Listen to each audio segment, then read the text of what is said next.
그 귀한 예수를 다 사랑하니 새날이 밝도록 함께 하소서. 주 예수 내 곁에 가까이 계셔 그 한없는 사랑 널 베푸시고 온 세상 악인을 다 품어주사 주 품 안에 안겨 살게 하소서.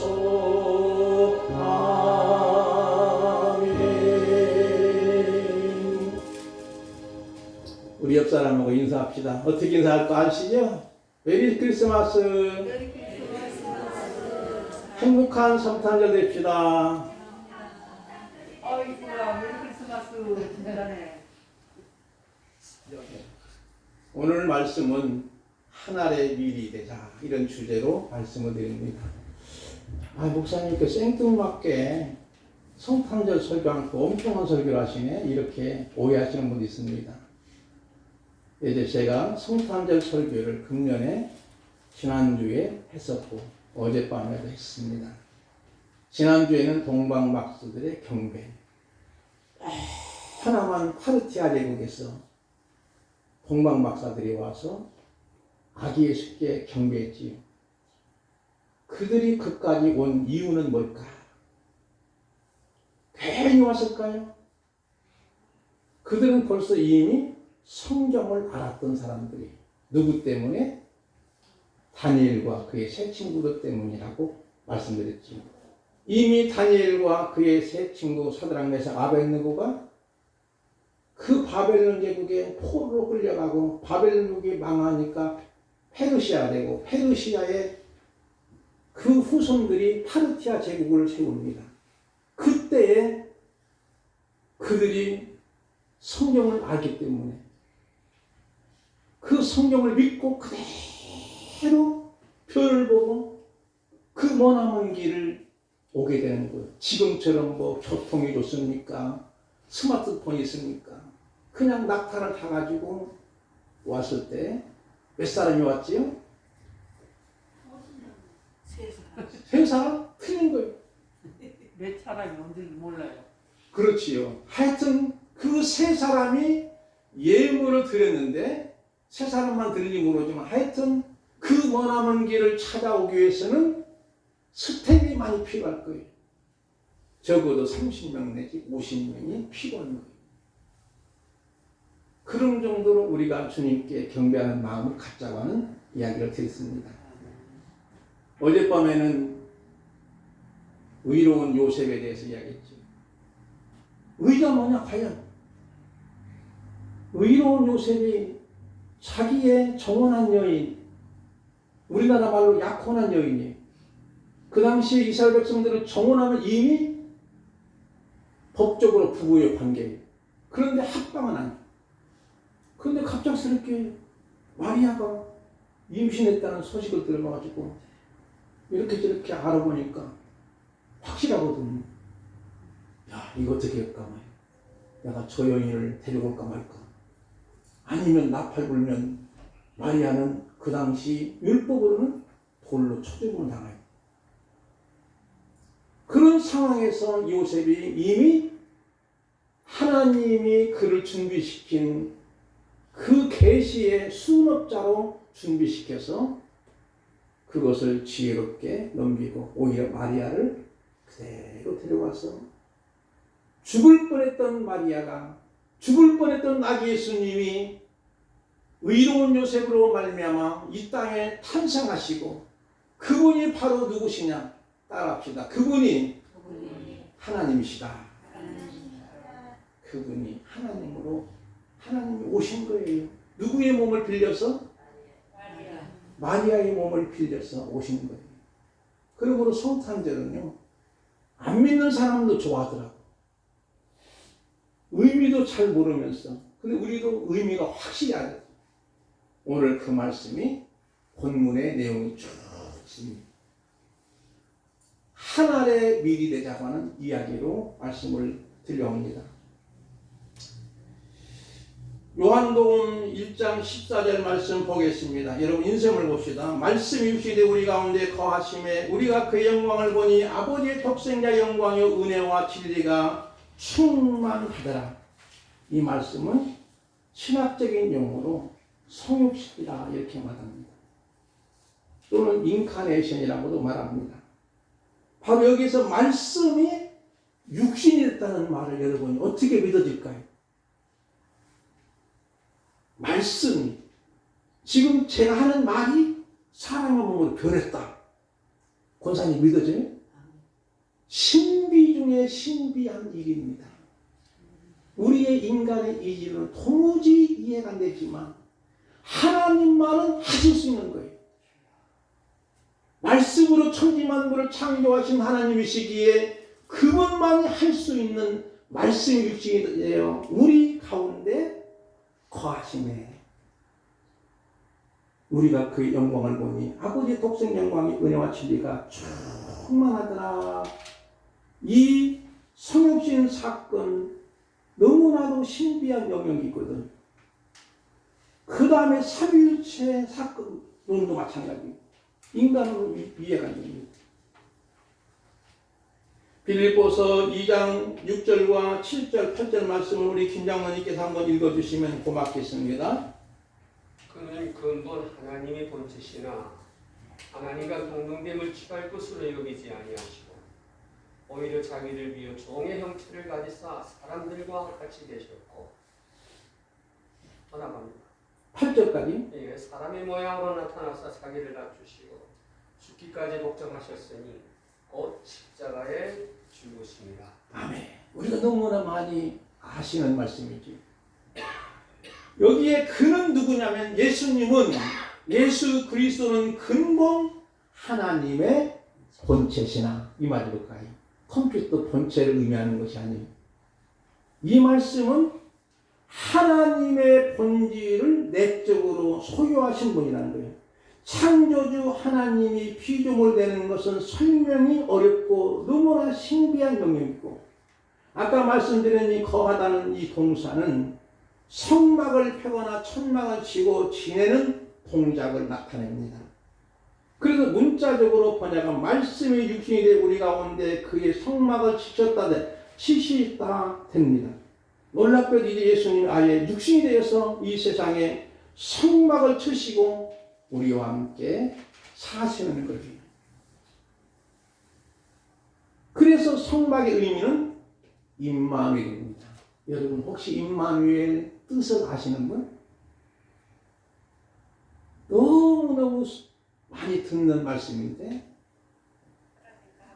빨리 대답 알면서도 그냥 부끄러워가지고 대답을 못하시는 것 같은데 자, 하나님이 우리와 함께 하신다.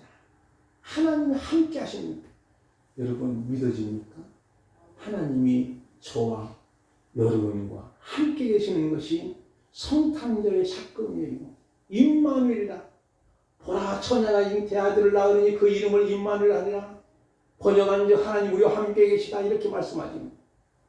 그러므로 거하다는 말과 임마누엘 이 말은 똑같은 의미를 갖는 말씀인 줄 믿습니다. 그 다음에 성육신 사건은 또한 낮아짐에 함께하는 진정한 사랑이에요. 만약에 여러분이 대통령하고 자유롭게 그냥 커피 한 잔 할 수 있고 식탁에서 같이 앉아서 밥도 같이 먹을 수 있나요? 우리 허브씨 집사님 먹어본 적 있어요? 아니요. 누구하고 같이 먹어요? 쉽게 빨리 얘기했어요. 그렇지요. 남편이요. 남편. 하나님은 여러분의 뭐가 되는 줄 알아요? 빨리 대답하시라니까요. 아버지. 가까운 의미는 남편이요. 함께 같이 거하는 거예요. 같이 커피도 나눌 수 있고 같이 식사도 할 수 있는 분이에요. 그래서 예수님이 디베레 바닷가에서 고기 잡던 제자들에게 예수님이 친히 숯불을 펴놓고 생선도 구워주고 그리고 얘들아 같이 밥을 먹자 그러는 거예요. 그때 시몬에게 베드로에게 네가 나를 사랑하느냐 네가 나를 사랑하느냐 주여 주님 아시지 않습니까? 내가 주님을 사랑하는 줄 아시지 않습니까? 여러분 바로 이 성탄절의 사건은 하나님이 나와 동행하시는 사건, 하나님과 함께 같이 사랑하는 사건인 줄 믿습니다. 왜 그랬을까요? 왜 그럴까요? 하나님이 그냥 심심해가지고 우리 전주사람도 하나님 심심할까요? 그런 분이 아니죠. 하나님이 우리를 너무나 사랑하시기 때문인 줄 믿습니다. 얼마나 사랑하는지 최고의 사랑이에요. 우리 인간의 말로 표현할 수 있는 하나님의 사랑을 하나님이 우리에게 베풀어 주신 줄 믿습니다. 이 사랑의 표현이 바로 성탄절인 줄 믿습니다. 그 사랑을 여러분이 심입은 줄 믿는 거예요. 사랑은 2등은 없는 거예요. 사랑은 1등만 있는 거예요. 사랑은 최선 다하는 것이 아니에요. 사랑은 최고로 하는 거예요. 사랑은 누구도 좋고 다 좋다. 이게 아니에요. 사랑은 단 한 사람만 사랑하는 것. 하나님이 세상을 이처럼 사랑하사 독생자를 주셨으니 저를 믿는 자마다 멸망치 않고 영생을 얻게 하느라. 그 말씀이 성경 전체의 핵심 중의 핵심입니다. 바로 이 성탄절이 그것을 의미하고 있는 줄 믿습니다. 오늘 본문의 말씀으로 들어갑시다. 6월절에 예배를 했던 헬라인들 예수님을 만나고자 합니다. 이들은 자신이 원하는 메시아의 영광을 보기를 원하여 찾아온 것이죠. 그런데 예수님의 답변은 바로 인자의 영광에 대한 말씀하시는데 세상에서 늘 방식과는 달리 하나의 미리 땅에 떨어져 죽는 방식을 통해서만 하나님이 허락하시는 진정한 영광을 얻을 수 있다고 말씀하는 거예요. 이렇게 예수님을 영광하는 방식이 하나님 미리 죽을 때 이것을 택하신 이유는 이것이 하나님의 방식이었으며 뜻이고 즉 이것이 뭐냐면 예수님의 십자가의 죽음을 통해서만 많은 구원을 열매를 맺기 때문입니다. 그래서 오늘 본문에 보니까 인자의 영광을 얻을 때가 왔도다. 여러분 이 때라는 말이 엄청 중요한 말이에요. 예수님이 가나 혼인잔치에서도 어머니에게 무슨 말씀했지요? 포도주가 모자랍니다. 포도주가 떨어졌어요. 이 집에 잔치집에 일주일 동안 하다 보니까 사람들이 얼마나 많이 왔는지 포도주가 떨어진 거예요. 그래서 예수님이 주방장에게 여보세요 포도주 떨어졌으니 사오든지 말든지 해야 되는데 예수님께 얘기하는 거예요. 그때 예수님이 뭐라고 말씀하셨죠?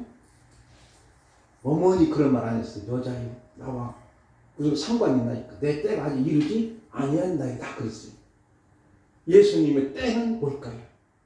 우리 사람이 살아가는 때는 크로노스입니다. 그냥 지나가는 거예요. 하나님의 때는 카이로스예요. 여러분 생각해 봅시다. 예수님이 말씀하신 이 때 바로 예수님이 십자가를 지시는 거예요. 오직 예수님은 이 십자가를 지시러 오신 거고 수많은 고난과 많은 어려움과 수치와 모욕과 뺨도 맞으시고 신백짐을 당하시기도 하고 가시별로관 쓰시면서 이마에서 머리에서는 핏방울이 팽기면서 로마 병력들이 침을 뱉기도 하고 옷도 홀라당 다 벗겨버리고 십자가에 매달렸던 그 모습이 바로 저와 여러분이 갈 곳이. 그런데 그것을 누가 대신했지요? 예수님이 하신 거예요. 그러기 위해서 예수님이 오신 날이 성탄절입니다. 성탄절은 산타 할아버지가 아니에요. 그날을 우리가 묵상하고 감사하고 감격하고 경탄할 수밖에 없는 이 날이 바로 성탄절인 줄 믿습니다. 그래서 이 말씀은 예수님의 십자가의 죽음을 통해 이루시는 구속 사역의 완성을 의미합니다. 25절 말씀을 봅시다. 자기 생명을 사랑하는 자는 잃어버릴 것이요 세상에서 자기 생명을 위하는 자는 영생하도록 보존하리라. 이 말씀은 제자 역설입니다. 그래서 마가복음, 마태복음, 마가복음, 누가복음이 쭉 있는데 여러분 여기에서 여러분이 마태복음 10장 39절 말씀을 우리 김양선 장로님께서 한번 읽어주시면 좋겠습니다. 자기 목숨을 얻는 자는 잃을 것이요 나를 위하여 자기 목숨을 잃는 자는 얻으리라. 그 다음에 마가복음 8장 35절 우리 김명식 원사님. 누구든지 자기 목숨을 구원하고자 하면 잃을 것이요 누구든지 나와 복음을 위하여 자기 목숨을 잃으면 구원하리라. 그 다음에 누가복음 17장 33절은 우리 홍미자 원사님. 무릇 자기 목숨을 보존하고자 하는 자는 잃을 것이요 잃는 자는 살리라. 고린도후서 11장 30절은 우리 김학승 원사님. 내가 부족한 자라 할지라도 내가 악한 것을 자랑하리라. 예, 약한 것은 악한 것이 아니고 그 약한 것을 자랑할지라. 자, 여러분 이 말씀은 쭉 보셨습니다. 느낀 거예요. 엉터리 아니요, 엉터리. 성경은 역설입니다. 파라독스, 역설이. 기독교는 역설입니다.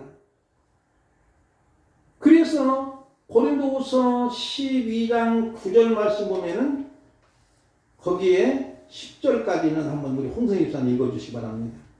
나에게 이르시기를 내 은혜가 내게 족하도다. 이는 내 능력이 약한 데서 전하여 지니라 하시니라. 그러므로 도리어 크게 기뻐함으로 나의 여러 약한 것들에 대하여 자랑하리니 이는 그리스도의 능력이 내게 머물게 하려 함이라. 그러므로 내가 그리스도를 위하여 약한 것들과 능력의 궁핍과 박해와 권고를 기뻐하느니 이는 내가 약한 그때 강하리라. 아멘. 자, 이 말씀은요, 쉽게 말하면 거꾸로예요. 쉽게 말하면. 아니, 목숨을 잃었는데 영생 받는다는 거. 목숨을 잃으면 구원 받는다고. 약한 것도 자랑한다. 부득불 자랑할 텐데. 세상 사람들은 강한 걸 자랑하고, 능력을 자랑하고, 세상 사람들은 돈 많이 버는 걸 자랑하고, 권력을 자랑하고, 힘을 자랑하고. 그게 세상 사람들인데 성경은 약한 것을 자랑한다는 거. 왜 그럴까요? 예수님의 십자가의 사건이 한없이 끝까지 내리막길 갖고 내려가시고 약하기가 한량 없어요. 예수님이 필라도 앞에 법정 쓸 때도 필라도가 불법의 재판을 하는 중에서도 예수님은 불법 재판했다고 항명을 하지 않았어요. 그냥 털감문지 앞에 순한 양처럼 있는 거예요. 그러면서 빌라도가 하는 말이 유대인들에게 대제사장과 서기관 바리새인들이 여봐라, 니들이 왕이라고 하는 이 사람이 이렇게 힘도 없고 무능하고 말이에요. 우리도 터져도 안 맞던더라 말이에요. 무슨 왕이냐고 풀어주자. 그러니까 아니라 그렇게 이야기합니다. 그러니까 예수님은 너무나 인간적인 모습에는 한없이 약하신 이유는 왜 그럴까요? 예수님이 힘이 없었을까요? 예수님이 광야에서 시험 받을 때 돌덩이 가지고 떡덩이 만들 수 있을까 없을까요? 못하시는 분이 못 만들었을까요? 만들 수 있어요. 얼마든지 만들 수 있고 광야에서 보리떡 5개 물고기 2마리로 장정만 5,000명 먹고도 12광경 남는 이 놀라운 사건을 하신 분인데 얼마든지 하실 수 있는데 안 하신 거예요. 우리가 당할 고난을 그대로 당하시는 거예요. 한없이 당하시는 거예요. 마지막 피 한 방울 아낌없이 우리를 위해서 보배 피를 흘려주신 줄 분명히 믿습니다.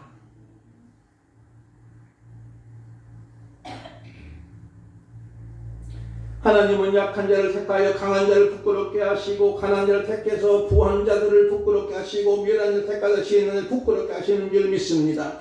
그래서 예수님이 이 땅에 오신 목적은 마가복음 10장 45절에 유명한 말씀인데 우리 호흡자에서 읽어주실까요? 인자가 온 것은 승김을 받으려 함이 아니라 도리어 승기려 하고 자기 목숨을 많은 사람의 괴속물로 주려 함이니이다. 아멘. 섬김을 받은 것이 아니에요. 섬기려고 대속물로 한번 따라합시다. 우리 대속물로 주려 합니다. 예수님이 우리를 위하여 죽으신 것이 아니고 따라합시다. 우리를 대신하여 십자가에 죽으셨다는 거죠. 위하여는 말 쓰지 마세요. 대신하여. 위하여는 먹는 사람끼리 탁 들으면 위하여 그러잖아요. 그게 아니에요, 여러분.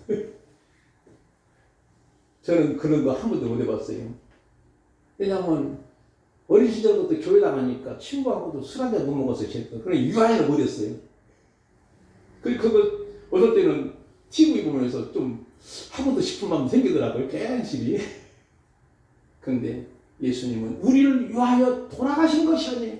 우리를 대신해서 내가 당해야 할 모든 책임, 내가 당해야 할 모든 핍박, 내가 당해야 할 모든 조롱과 실험과 멸시와 천대와 부끄러움과 수치를 주님이 다 당하신 거예요. 그래서 예수님이 하나님 미리 땅에 떨어져 죽을 때가 임자의 영광에 얻을 때라고 말씀하시는 줄 믿습니다.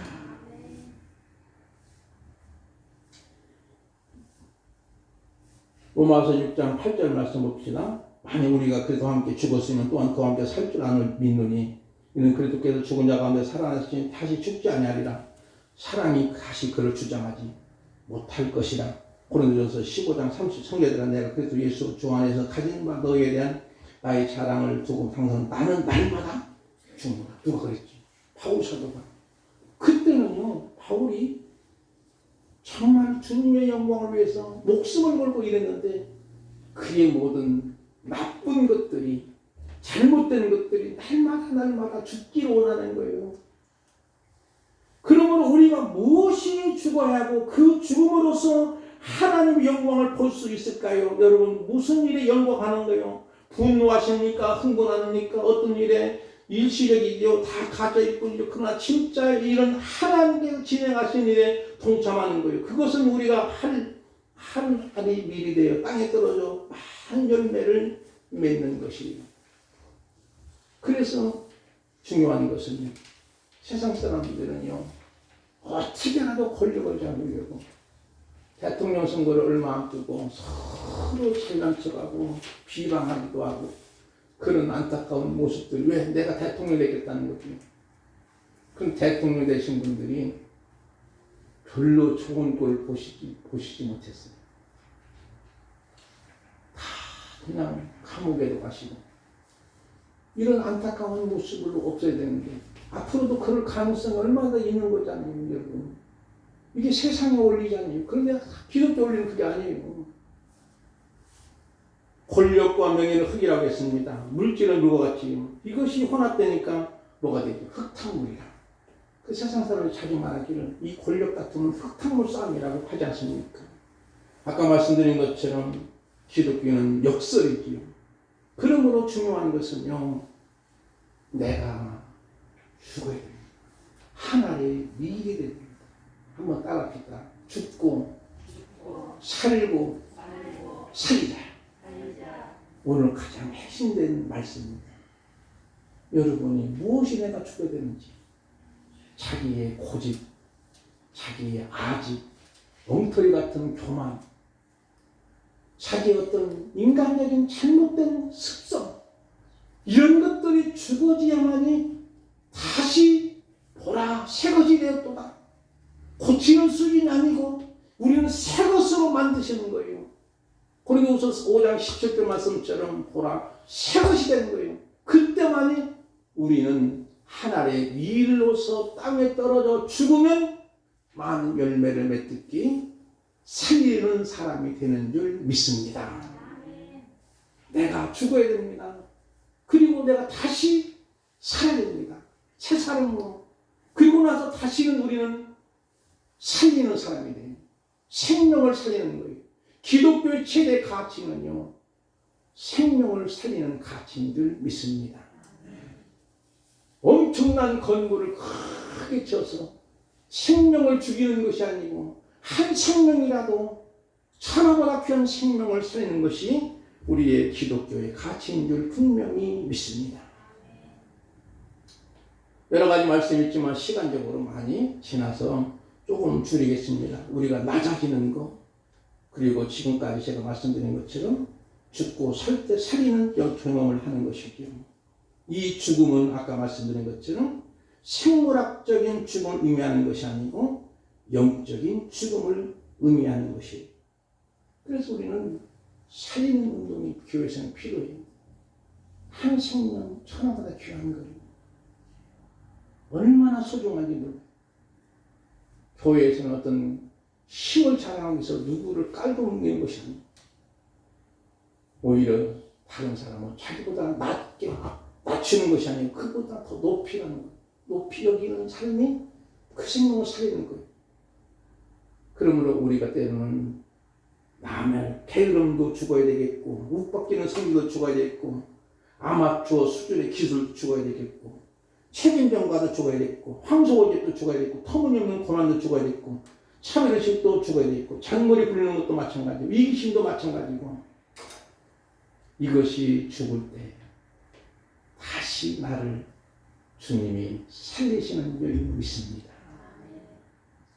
콩을 심으니까 콩이 보통 2개 내지 3개를 아니면 많이 들어가면 4개를 심습니다. 근데 콩이 심고 나면요, 거기서 또 새끼를 또 치는 거예요. 그냥 나중에 우리 아버님이 콩 농사 질 때 보니까 너무나 비료가 많이 들어가면 거르니까, 권사님 그렇지요? 너무나 막 커지면 콩이 잘 안 되니까 순을 중간중간에 문드레기를 잘라주더라고요. 그러면 또 거기서 또 새끼 치는 거예요.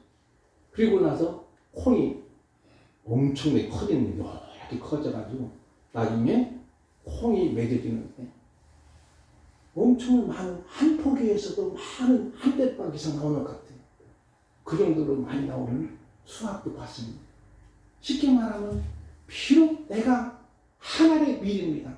사실은 예수님 자신을 지칭한 거예요.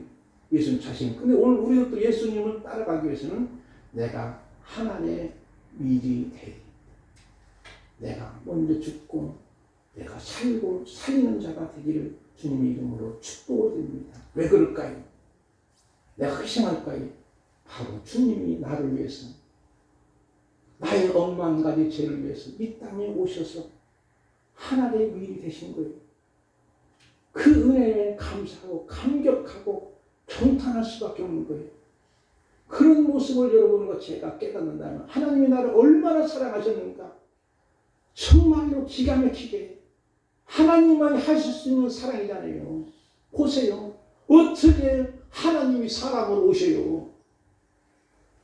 도무지 안 될 건데 하나님만이 하실 수 있는 방법으로 이 땅에 오셔서 우리의 죄를 대신하여 그분을 십자가에 달게 하신 거예요. 그때 예수님 얼마나 고통당하시는지, 엘리 라마 사막다니 나의 하나님 나의 어찌하여 나를 버리시나이까. 그리고 나서 얼마 있다가 예수님이 다 이루었다. 여러분이요, 다 이루었다고 주님 말씀, 무엇을 다룬 거예요? 구원을 완성하셨다.